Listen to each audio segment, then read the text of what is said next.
Friends, నార్మల్గా ఈ వర్షాకాలంలో వాహనదారులు ఎదుర్కొనే ప్రధాన సమస్య ఏంటంటే, వర్షం పడేటప్పుడు మీరు వైపర్ వేస్తారు, వైపర్ వైపింగ్ అవుతూ ఉంటుంది. సో బయట ఉన్న నీళ్లు వైప్ చేస్తుంటుంది. కానీ లోపల ఈ విండ్షీల్డ్ లోపల వైపు మాయిశ్చర్ ఫార్మేషన్ అవుతుంది. ఈ మాయిశ్చర్ ఫామ్ కావడం వల్ల మీకు జర్నీ చేసేటప్పుడు, డ్రైవింగ్ చేసేటప్పుడు ముందర ఉన్న రోడ్డు మీద ఏది స్పష్టంగా కనపడదు.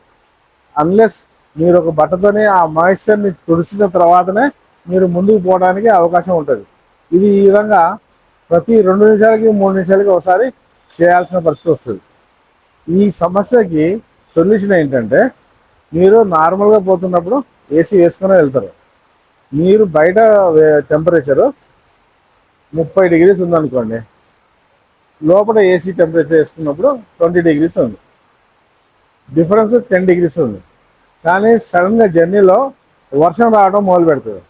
వర్షం రావడం మొదలుపెట్టినప్పుడు బయట టెంపరేచర్ మీకు 15-16 డిగ్రీస్ అవుతుంది వర్షంలో.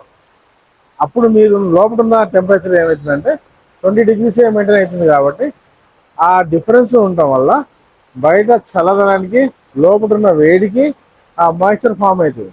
ఈ ప్రాబ్లం సాల్వ్ కావాలంటే మీరు కూడా బయట ఉన్న టెంపరేచర్కి ఈక్వల్గా లోపల కార్ లోపల కూడా టెంపరేచర్ సెట్ చేయాలి.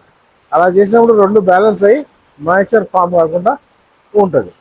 అప్పుడు మీరు ఏసీ డైరెక్షన్ విండ్షీల్డ్ ద్వారా సమాంతరంగా ఎయిర్ పాస్ అయ్యే డైరెక్షన్లో మీరు నాబ్ని సెట్ చేసుకోవాలి.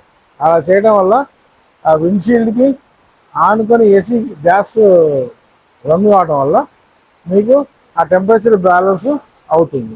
ఈ విధంగా మీరు ఈ ప్రాబ్లంని సాల్వ్ చేసుకోవచ్చు.